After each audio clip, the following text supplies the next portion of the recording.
Hey friend, thank you for sending in this painting for a critique, and while I'll keep your name anonymous, I appreciate that you are willing to let this painting be seen by the public for everyone's benefit. So I'm going to be giving you a constructive critique as best I can to help you improve the believability, the form, the sense of dimensions, the realism, if you will, not necessarily photorealistic, but just more realistic, thinking about this from a technical, objective point of view. And let me first start with what strengths that I'm seeing here. So some of the strengths I'm seeing is in your colors. So back here, we have this beautiful sense of colors where the sun really feels like it's setting and the warm light is hitting this building. We have some nice pink shadows here on the side, and we have this warmth over here. And so that's creating a nice impression of sunlight coming through. And you have these complements of this blue up in here with this orange. It's really, really nice. But also, you're being really thoughtful about just the overall impression of these things, simplifying these objects quite well, and capturing the mechanical nature of these things. But it really feels, with those colors, it feels like those objects are off in the distance. And that takes good value control as well as color control. And so that's really nice, and that stands out to me. What I want to encourage you towards and help you improve in is with light and shadow. You may have heard me talk about light and shadow before, but it is the bedrock of any good painting, and I think that there are some things that are missing in your work regarding light and shadow, and so I hope I can help get you on the other side of this hurdle here. We often think of light and shadow as brightness and darkness, but that's actually not how I want you to think about it. I want you to think about light and shadow as what is being touched by the light rays from the primary light source. So in this case, we have the sun. The sun is our primary light source. What objects are being touched by that primary light source, and what objects and what is not being touched. So for example, on this dome over here, this is not being touched by the sun, and so it got that darker, more purple color and value. That was a great choice, and it was softened and graded as it's rolling around. It captures that sense of things. But we don't quite have that same impression in other parts of the painting. And so while it exists for the most part in this building and could be strengthened, I think, in some ways, we're missing it in other areas. And that's why that tells me that you're still thinking a little bit too much about painting objects rather than breaking the whole painting down into light and shadow first. And I can see that first and foremost in these figures here. So let's think about this for a moment. Based on this building, we can tell that the light is coming from over here, generally speaking, right? We have that shadow on the side and the light is hitting all of this. So on this person, what would the lighting scenario look like if we were going to imagine what shadows looked like on this person? And just from imagining it coming from the side, I'm going to attempt to draw in some shadows. Now, this is showing you how I'm thinking. I'm just going to draw this black marker on top of things. Obviously, that's not how you would go about this, but to show you my brain and how I'm thinking about this. So if that's the case, then I would imagine that the side of her legs here would be in shadow. So maybe something like that. And maybe the top of her socks would be in shadow. The back of her foot would probably not be touched by that light. This part of her sock would be blocked, and maybe some of the front of this, just a little bit. In here, probably the side of her torso. There's a backpack in here, so that might have a little bit that it's blocking. And her arm is probably completely in shadow. Maybe I'm going to erase a little bit. Maybe her elbow is sticking out a little bit, and so some of the sunlight is catching it, and their hand would be behind their torso perhaps, so I'll put that in shadow. In here, this could be in shadow. So you can see I'm kind of leaving one side of, if you think of a person as a cylinder, the left side of that cylinder is getting shaded with a couple of tweaks and variations, and the right side is left in the light. And even in their head would have, on that side, it would have some shadow. Even over here, let's take a look over on this side of the bridge. So we have this plane that's kind of going like this. So we have a top plane, and then we have a plane that's going down vertically, and then this seems to go across this way. And I have noticed that I can see that you've made the top of this nice and bright, and then this side is in shadow, so that seems to be good. But then also, if this is in shadow, it's probably casting a shadow somewhere. And so maybe all of this, which would be in shadow, is casting a little bit of a shadow, and maybe you got a little bit of it in here, but some of that shadow would actually be falling onto the flat plane on this side.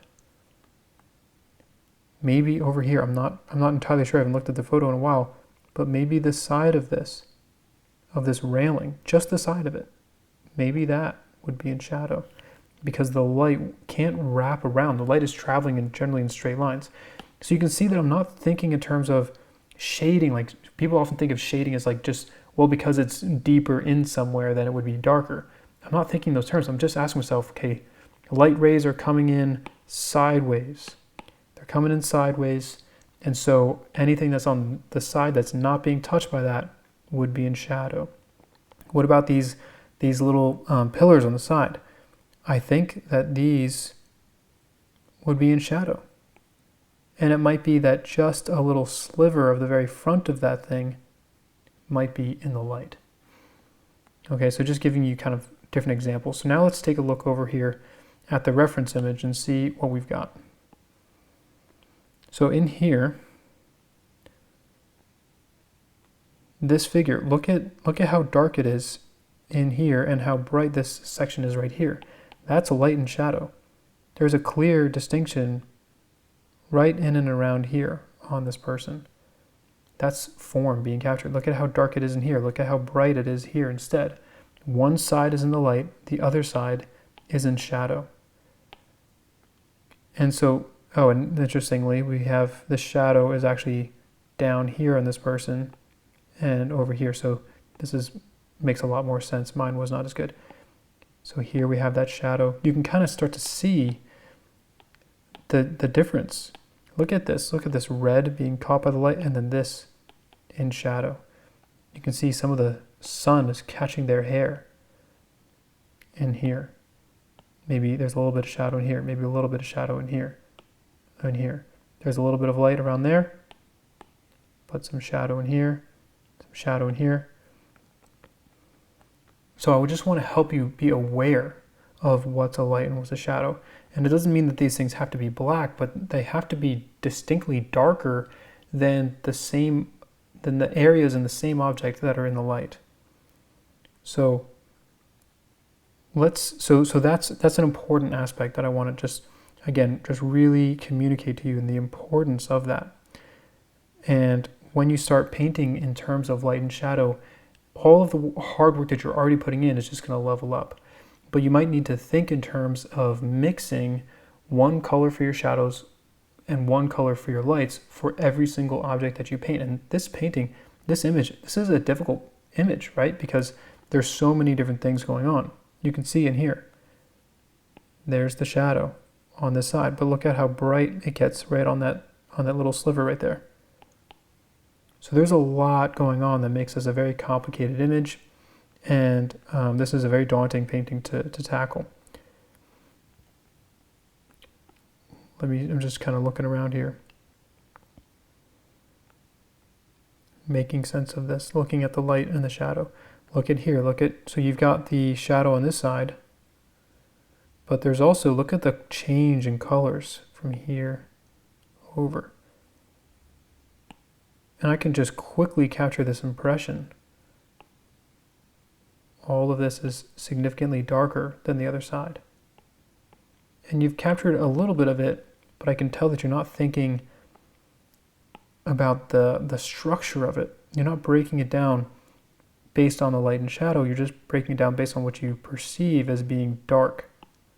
And that's not how you want to go about it. You want to really give it an impression that, like, because the light creates structure.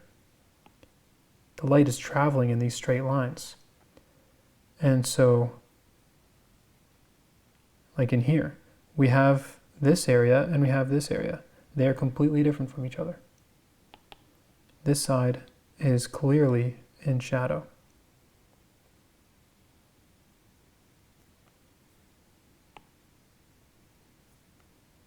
And I'm not sure what's going on up in here, so I'll leave that alone. I might need another reference image. Tiny little shadows in here on this plane. These planes are facing this direction, and so the light can't touch them. That's why I'm so confident about the placements of these things. I just know that the light cannot touch them. Now there are some subtle shadows in here from these pillars. There's shadows inside of these little buildings. So there is some shadow in here, and it might even go out like that. But we did see earlier that this side is darker. This side has a little bit more light in it. Some little shadows in here.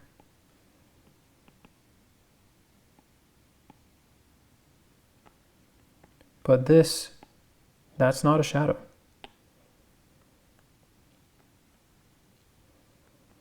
This is a shadow though.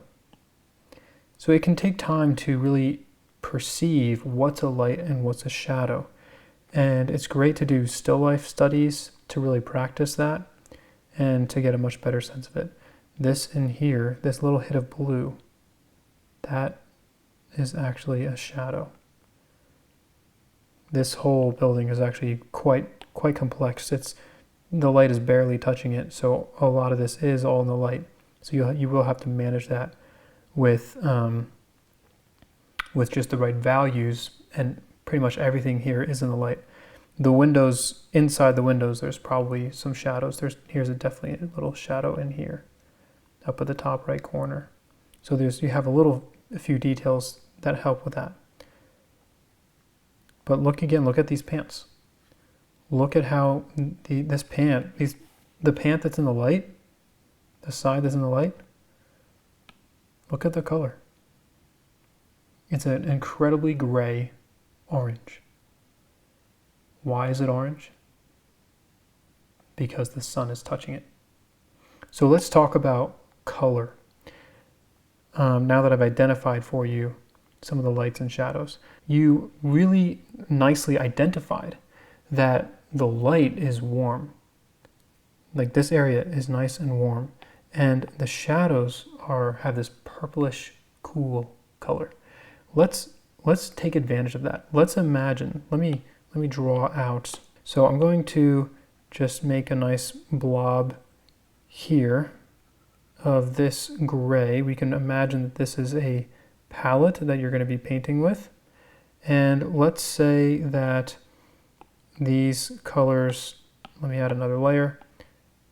These colors in here are the value mixtures for the things that are in the light. So we have a few varying values, but they're all in the same general color family.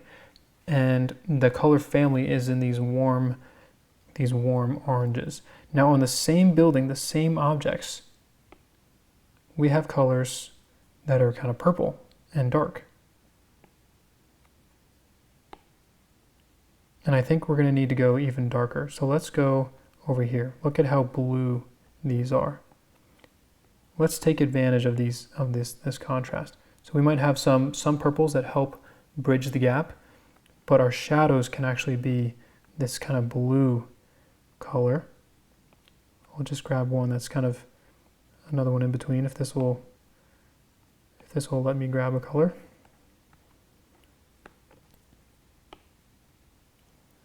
Okay, so we're mentally separating this palette by light and shadow. We have cool colors for our shadows, and we have these warm colors for our lights. And let me actually just take these kind of purpley ones that were from your painting and put them more in the center. And let me paint the shadows in your background with those blue and purple color. Let me start with the blue, and let's see what happens. So let's think about what the light does. So the light is shining warm light. It's shining orange light because of the sun. So what it's not touching will be blue, relatively speaking. It doesn't have to be completely blue, but it'll be more blue, just like how you put in this purple here. But it's even stronger in this. So we're gonna do that and see what happens. So I'm gonna go right on top of this. Now again, I'm painting digitally here. This is not how it would be done in an oil painting, for example. And I'm just gonna do this pretty quickly. And I'm thinking about how the light would be kind of wrapping around this dome. You had already seen me blocking in shadows for this section, so I have an idea of what it should be looking like. I can zoom out a little bit to make sure I have my reference nearby.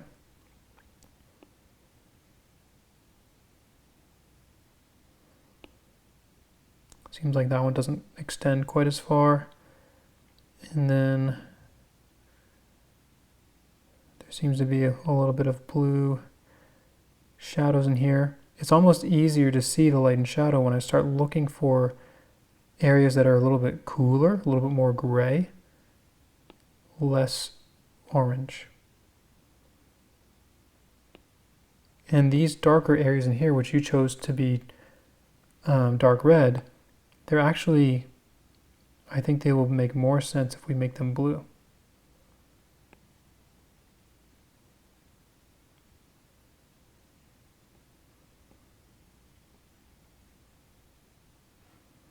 And if blue feels too strong, then maybe purple would suffice. But something that's kind of gray and cool is going to let the warm colors in the light really start to stand out. Now, when I'm wrapping up here, I'm going to be kind of changing the opacity of this blue. But just that right there, look how strong that is. Look how it's demanding your focus and your attention. And all I've done is just completely cover these things. This area is just completely covered. There's no more details, and yet the painting is looking stronger for it. How powerful is that? But watch what happens when I change the opacity here.